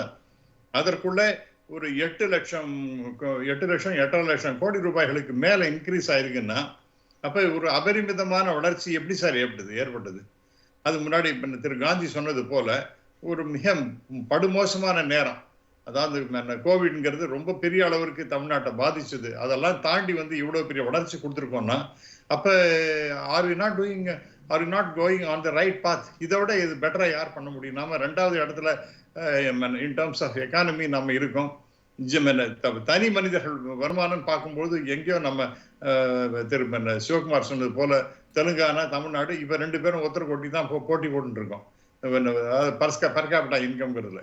அப்ப இந்த லெவல்ல நம்ம டெவலப் ஆகி கொண்டிருக்கின்றோம் என்றால் அதற்கு காரணம் இங்க நம்முடைய முதல்வருடைய கடுமையான உழைப்பு. அதனால்தான் நான் எப்பவுமே சொல்றது, நம்முடைய முதல்வருக்கு ஏகாகிர சித்தம் அப்படிங்கிறது, அதாவது ஒரே எண்ணப்பாடு, இந்த தமிழ்நாடை மிகப்பெரிய அளவிற்கு வளர்ச்சியை கொண்டு வந்துடணும் அப்படிங்கிறதுக்காக இரவு பகல் பாராம உழைக்கிறதுனால வரக்கூடிய பலன்கள் தான் இவைகள் என்று பார்க்கின்றோம். அது வந்து நிச்சயமாக நல்ல பலனை தரும். இப்ப ஸ்பெயின் போயிருக்காருன்னா அது வந்து இன்வெஸ்டர்ஸ் கான்ஃபரன்ஸ் மட்டும் அல்லாமல் அந்த ரோக்கா அப்படிங்கிற அந்த கம்பெனியை நேரடியாக போய் விஜயம் செய்ய போகிறார். ஜஸ்டாம்ப் அதையும் பார்க்க போகின்றார். இன்வெஸ்ட் ஸ்பெயின் அப்படிங்கிறது. இந்த மூணு ஜஸ்ட் ஒரு எக்ஸாம்பிளுக்கு தான். இதை தவிர இன்வெஸ்டர்ஸ் கான்ஃபரன்ஸ் அட்டென்ட் பண்றது, அப்புறம் கேப்டன்ஸ் ஆஃப் இண்டஸ்ட்ரி, பெரிய பெரிய இண்டஸ்ட்ரிஸ் மீட் பண்ணி பேசுறதுங்கிறதுலாம் மிகப்பெரிய அளவிற்கு தாக்கத்தை ஏற்படுதுங்கிறத நிச்சயமா. இது உங்களோட இறுதி கருத்தை எடுத்துக்கிறேன். புகழ்காந்தி சார், இதை விட யார் சிறப்பா செயல்பட முடியும்? இதை விட யார் சிறப்பா செயல்படுறாங்கன்னு பார்த்தா யாரும் இல்லை அப்படிங்கிறது தான் மொத்த இந்தியாவிலையுமே நம்ம பார்க்குற டேட்டா. உங்களோட நிறைவு கருத்து? இல்லை, இதை விட சிறப்பாக யார் செயல்பட முடியும்னு சொல்லி இந்தியாவிலேருந்து இன்றைக்கி யாருமே இல்லை. அது அந்த கேள்வியை நமக்கு வந்து எப்படி பதில் சொல்ல முடியுங்கிறது தெரியல. ஏன்னா திராவிட மாடல் ஆட்சி என்பதே வந்து எல்லோருக்கும் எல்லாம் என்கிறது தான் திராவிட மாடல் ஆட்சி. அந்த எல்லோருக்கும் எல்லாம் அப்படிங்கிற அந்த சித்தாந்தத்தை வந்து தொழில்துறையிலையும் வந்து இன்றைக்கு வந்து மாண்புமிகு முதலமைச்சர் அவர்கள் வந்து நிரூபித்து காட்டியுள்ளார். அது வந்து செக்டார், ஒவ்வொரு தொழில்களாக இருந்தாலும் சரி, ஏரியா வைஸ் மாவட்டங்களாக இருந்தாலும் சரி, எல்லாருக்கும் எல்லாம் கிடைக்க வேண்டும், எல்லோருக்கும் எல்லா தொழில் வசதிகளும் கிடைக்க வேண்டும். அதுதான் இதோட ஒரு தனித்துவம், ஸ்பெஷாலிட்டி. நீங்கள் குஜராத் எடுத்துட்டீங்கன்னா நான் முதல்ல சொன்ன மாதிரி ஒரு பர்டிகுலர் கம்பெனிஸ் மட்டும்தான் வர முடியும். அதே மாதிரி உத்தரப்பிரதேஷ் போயிட்டீங்கன்னா அங்கே கம்பெனிஸே வர முடியாது. அப்போது இன்றைக்கு வந்து மாண்புமிகு முதலமைச்சர் அவர்கள் தலைமையிலான இந்த திராவிட மாடல் அரசு வந்து இந்தியாவிற்கு ஒரு எடுத்துக்காட்டாக திகழ்ந்து கொண்டிருக்கிறது. நிச்சயமா. வாஷிங்டன் சிவா சார், எல்லோருக்கும் எல்லாம் அப்படிங்கிற முழக்கம், தமிழ்நாடு மாடல் அப்படிங்கிற முழக்கம் 2024க்கு இந்தியா முழுக்க ஒழிக்க போகுது அப்படிங்கிறதுல எந்த மாற்று கருத்தும் இல்லை. உங்களோட நிறைவு கருத்து இதை எப்படி பார்க்குறீங்க? நிச்சயமா. அதாவது எல்லாருக்கும் எல்லாம் என்பது சமூக நீதியோட முக்கிய சித்தாந்தம். அதாவது தாழ்த்தப்பட்டவனும், ஒடுக்கப்பட்டவனும், உரிமைகள் மறுக்கப்பட்டவனும், பிற்படுத்தப்பட்டவனும் தமிழ் சமுதாயத்துல முன்னேறி வரணும் அப்படிங்கிறது முக்கியமான சித்தாந்தம். உங்களுடைய இறுதி கருத்து சுருக்கமா? அதற்கு இந்த திராவிட அரசு தொடர்ந்து போராடிட்டு வருது. புகழ்காந்தி சொன்னதை போல வந்து நம்ம வந்து எல்லா செக்டார்லையும், அதாவது நம்ம நினைச்ச ஐடியில் மட்டும் இல்லாமல் IT, manufacturing, textile, export imports, எல்லா இண்டஸ்ட்ரியிலையும் வந்து எல்லாருக்கும் எல்லா வேலையும் கிடைக்கணும், குறிப்பா பெண் முன்னேற்றத்துக்கு கிடைக்கணும். தூத்துக்குடியில வந்து நான் முதலே குளோபல் இன்வெஸ்ட்மெண்ட் நாட்டில் பேச சொன்ன உங்கள்கிட்ட அழகா சொன்னேன். ஒரு ஜப்பான்ல வந்த ஒரு பெண் அதிகாரி அழகா பேசினாங்க. we are going to invest 1000 crores in Thoothukudi, we are going to give importance to women அப்படின்னு சொன்னாங்க. women entrepreneurs and women employment. இதுதான் வந்து எல்லாருக்கும் எல்லாம். சமூகத்துல வந்து பெண்கள் முன்னேற்றம் அடையணும் அப்படின்னு கண்கூட பார்க்க முடியுது. தமிழ்நாடு வெகுவாக முன்னேறி கொண்டிருக்கிறது. பல புள்ளிவிவரங்கள் சொல்லப்படுது. குறிப்பா நீதிமன்றங்கள் சொல்லிடுச்சு Tamil Nadu is doing a good job அப்படின்னு சொல்லிடுச்சு. நீதிமன்றங்கள் சொல்றது மட்டுமல்ல, புள்ளிவிவரங்களும் சொல்லுகிறது. அனைத்து பத்திரிகைகளும் தொடர்ந்து பாராட்டுகின்றன. தமிழ்நாடு எல்லாருக்கும் எல்லாம் என்பதை தொடர்ந்து பாடுபட்டு இருக்கு. we are going to achieve $1 trillion economy very soon. நிச்சயமா. வேகமான பொருளாதார வளர்ச்சி, விரைவான வளர்ச்சி, முதலமைச்சரோட $1 trillion அமெரிக்க டாலர் கனவு அப்படிங்கிறது வெகு விரைவில் எட்டப்படும் அப்படிங்கிறது இந்த 3 பேரோட கருத்துக்கள் மூலமா நமக்கு நிறைய நம்பிக்கைகள் அளிக்கக்கூடிய விதத்தில் இருந்தது. இன்றைய நமது சிந்தனை களம் நிகழ்ச்சியில் இணைந்ததற்காக மூவருக்கும் நன்றி. மீண்டும் ஒரு நிகழ்ச்சியில் சந்திக்கலாம். வணக்கம்.